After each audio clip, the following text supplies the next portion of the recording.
Okay, so today we're going to talk a little bit about the other side of the war. You know, war often has a lot of consequences, not only for the people that is directly on the battlefield, but also to people outside of the battlefield.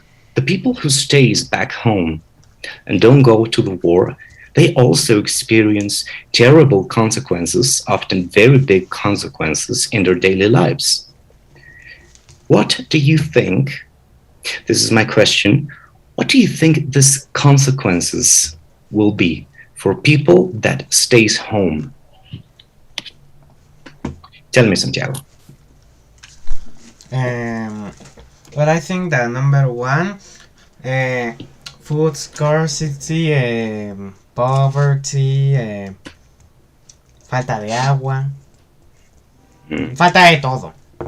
Everything okay, will be lacking because the war will be draining up the economy of the nation. precisely. Excellent. So, these are some of the possible consequences of war for people that is not fighting directly. Um, oh, very good. A ver, Adrian, please give me just a moment. ¿Dónde están mis participantes? Aquí están. Adrian, can you tell us about what you wrote in the chat? People who stayed home often came across with dead family members, traumas, hunger, and illnesses. Oh, very good. Okay, yes, this is also true. Okay, hunger, the traumas of the war, and illnesses.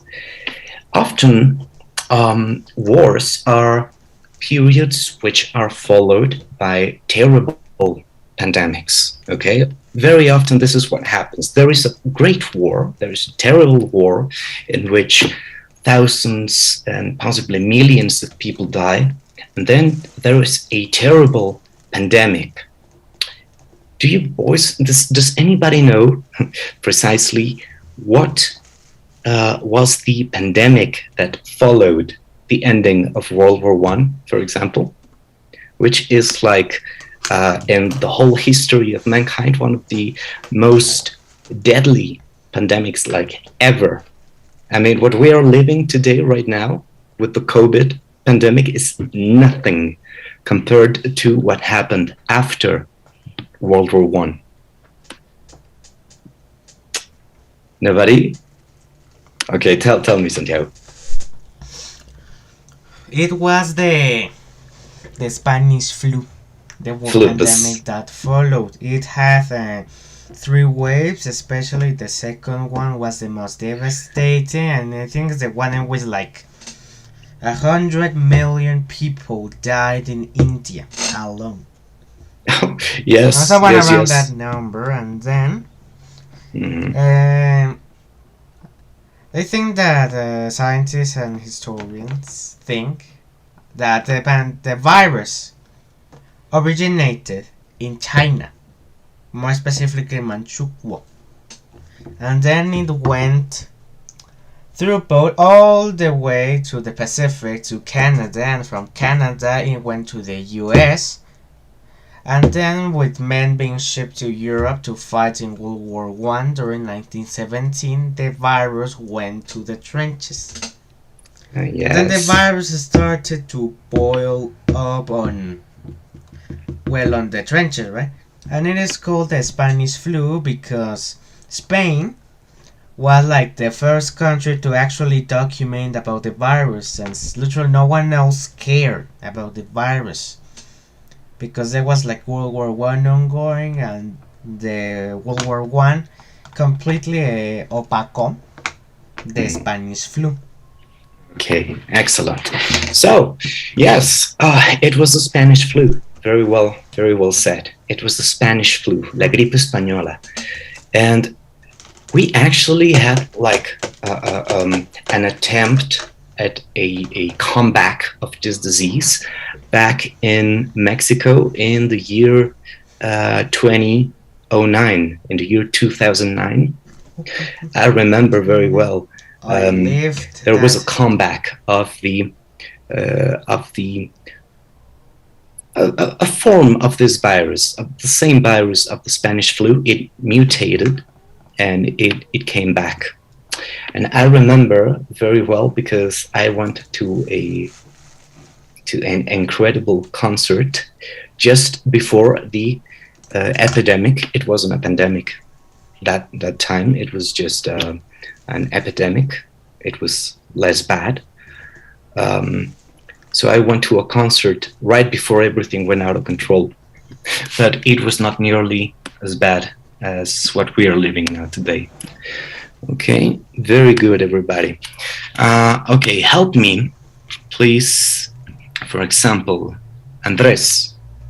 Andres, please help me read the meaning of total war in the text of the presentation, please.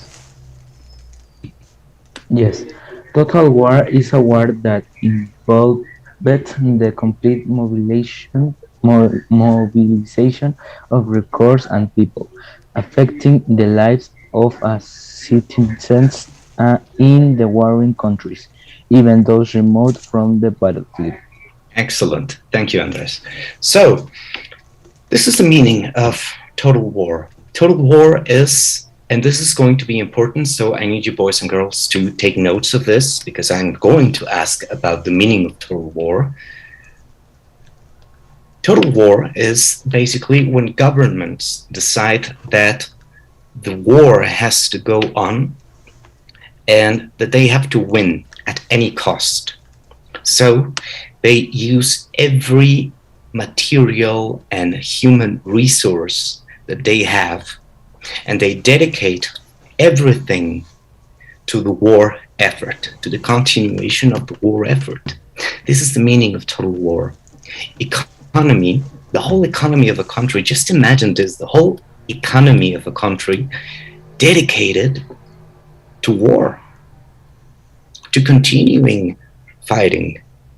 And, well, as you might imagine, people in the countries that begin this process of total war, people don't actually like this because it means that everybody in a society, everybody in a country has to give everything that they have and do their part for victory, which is why we have posters like this one that you can see.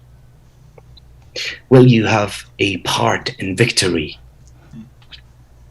Countries begin trying to brainwash their citizens so that they give more and more for the war effort.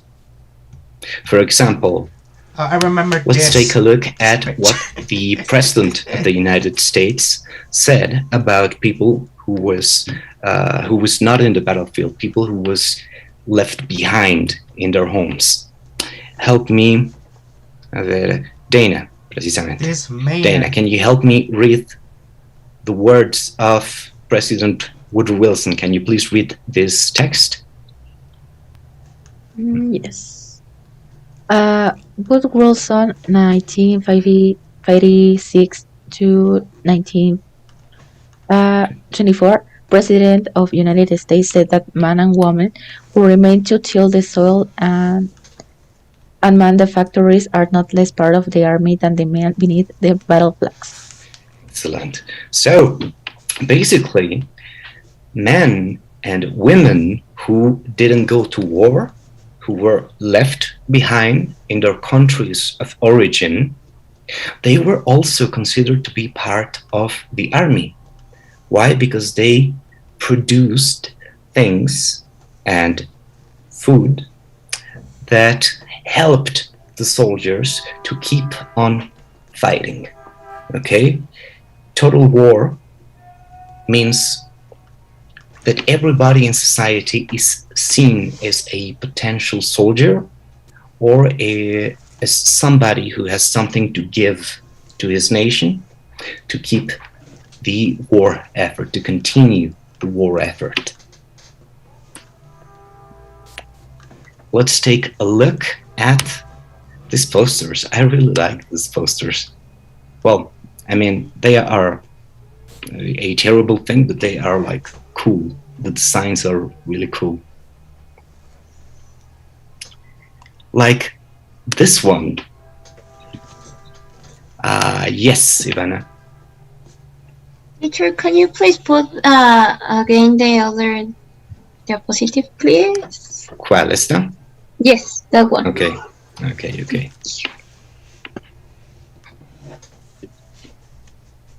And Regina, yes?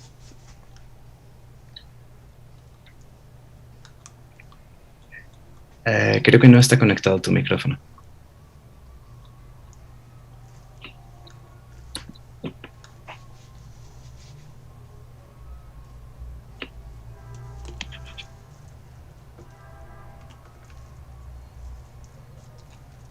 Can you hear me? Ahora sí. Now I can hear you. Oh, yes, sorry.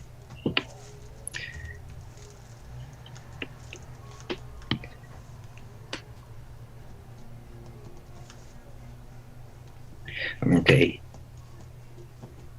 Un minuto y cachito más para que terminen de ver y de tomar apuntes de estas diapositivas y continuamos. Porque les quiero mostrar los pósters que hacía el gobierno.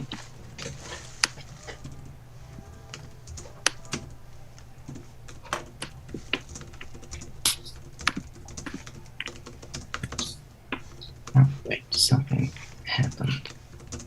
Okay.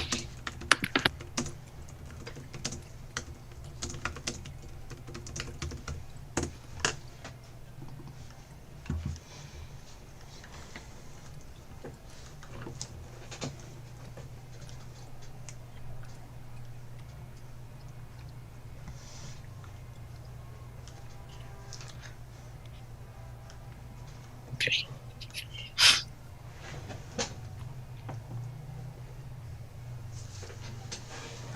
Okay, that should be plenty of time, boys and girls. That should be plenty of time.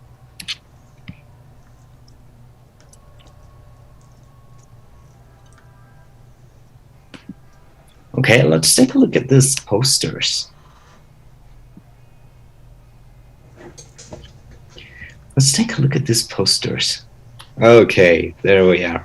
Victory is a question of stamina. So, send wheat, meats, fats, and sugar. The fuel for the fighters. So, what do you think?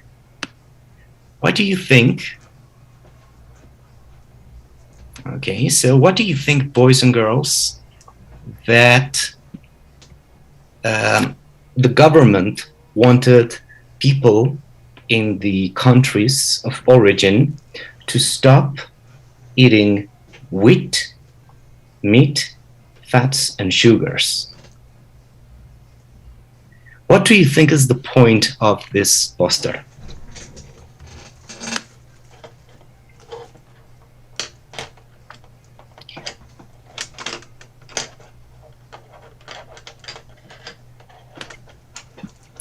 Okay, I need more participations. But I thank you. There, Pablo. So what do you think this poster means? I think that it's love for like people use here the resources and the government now for the army. Okay, yes. So wheat, meat, fats, and sugar. Can you tell me in Spanish what are these resources that are in the posters? Well, I don't know what is wheat, but meat, carne, fats, grasas y azúcar. Azúcar. Wheat es trigo. Ok, trigo. Okay, so trigo, carne, grasas, y azúcar. Okay, so these are the things that basically the government wanted people in back home not to eat. So what? So that they could send these resources, which are very high calorie foods, to the front and give fuel to the fighters.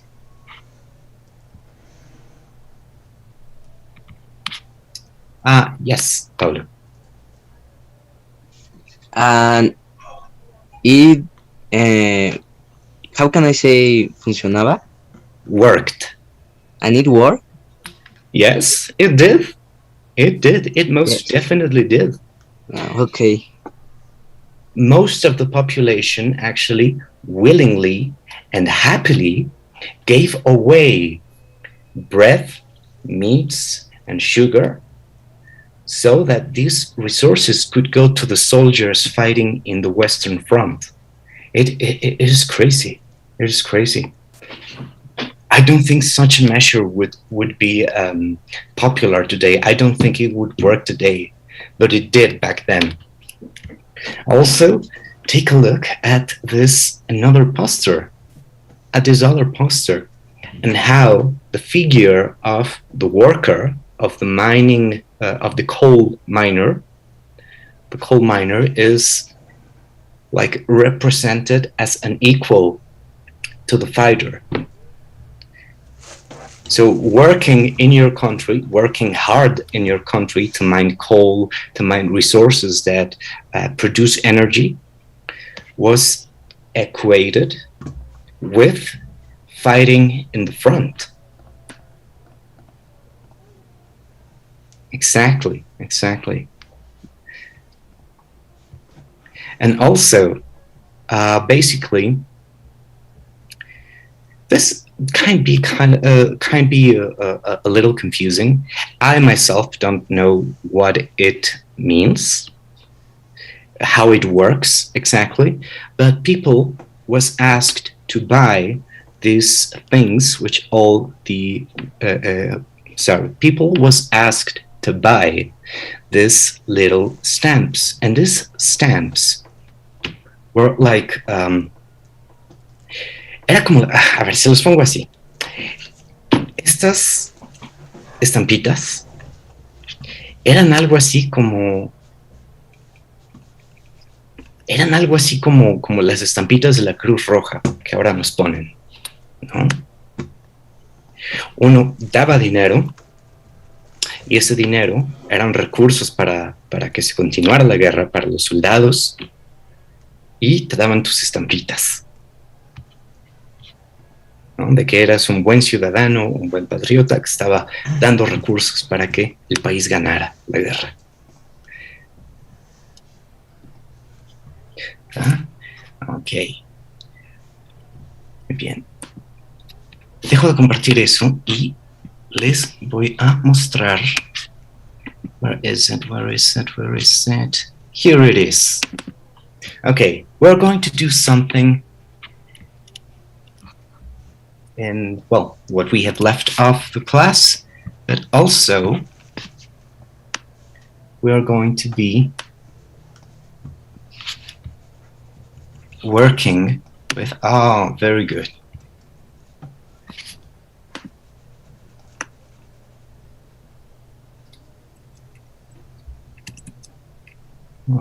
Okay, there we are. Total War.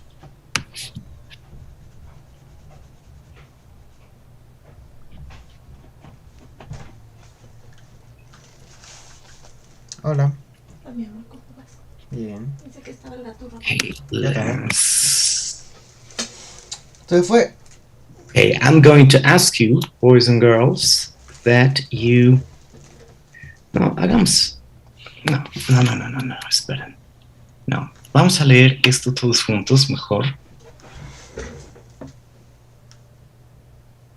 ¿Qué hago? ¿Cómo hacemos esto en particular? No. Les voy a pedir que tomen screenshot de este texto que les estoy compartiendo.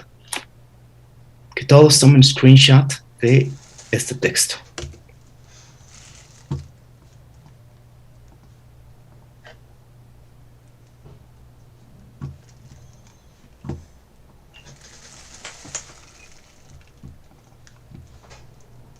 ¿Ok? Si ya tienen esta parte, también les voy a pedir que vayan tomando screenshots de conforme vamos bajando. Conforme vamos bajando, necesito que todos tengan screenshots de este texto para que puedan trabajar con él.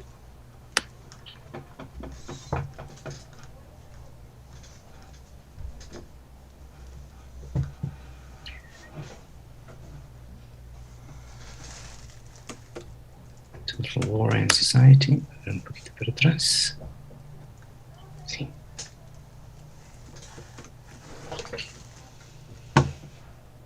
Y esa es la última parte. Please also take a screenshot of this part.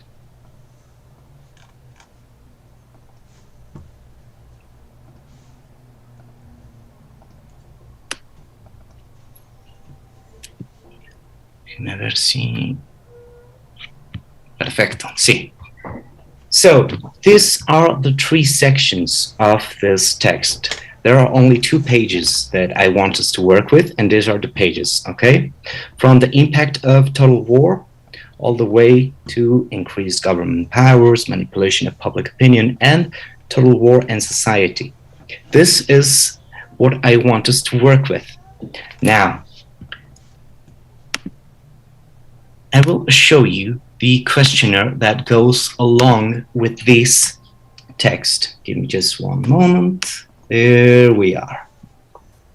Okay, there is a questionnaire that goes along with this text. So please also write down, copy these questions in your notebooks. Everybody, I need you to copy these questions in your notebooks and use the text that I just showed you, that you should have taken screenshots of, to answer these questions. We still have like 5 minutes. Yeah, we still have 5 minutes. So please, in this last part of the class, do copy these questions, these 4 questions in your notebooks. And I will also be, también voy a poner en el Drive el texto que les mostré. Pero debieron haber tomado screenshots también para que puedan trabajar con él. Okay, but for now, please, everybody copy these 4 questions. You will answer these questions using the information from the text.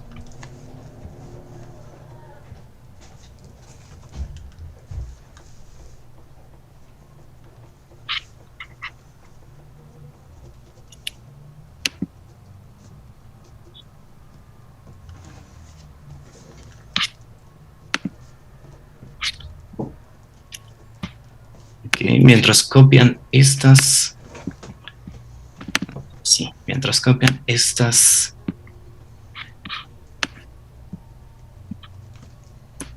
preguntas, igual voy a poner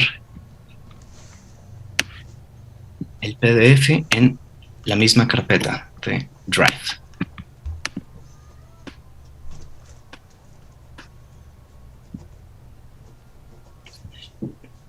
Y terminando la clase, me tomo un momento para darles acceso a todos.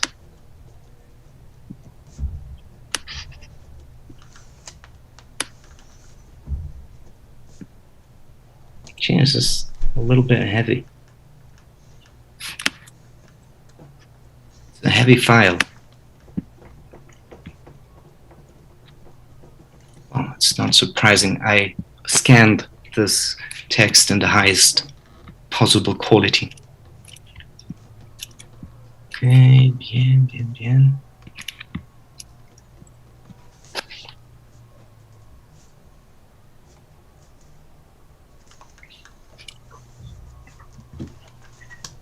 Okay, so you will be able to get access to both the study guide that, if you want, you can do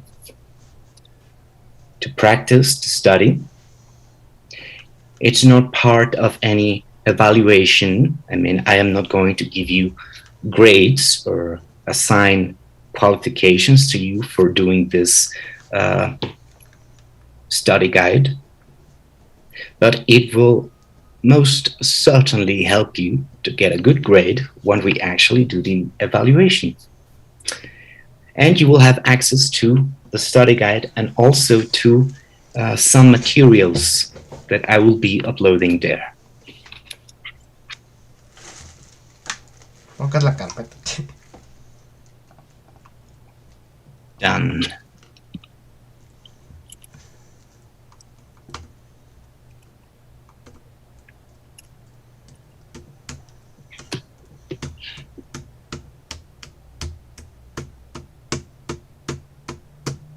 Done deal.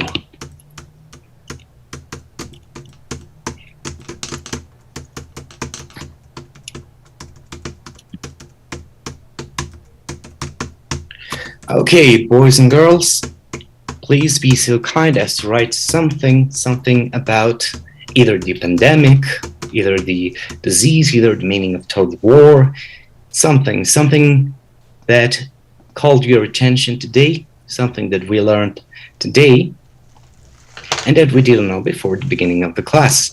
Very good, Adrian.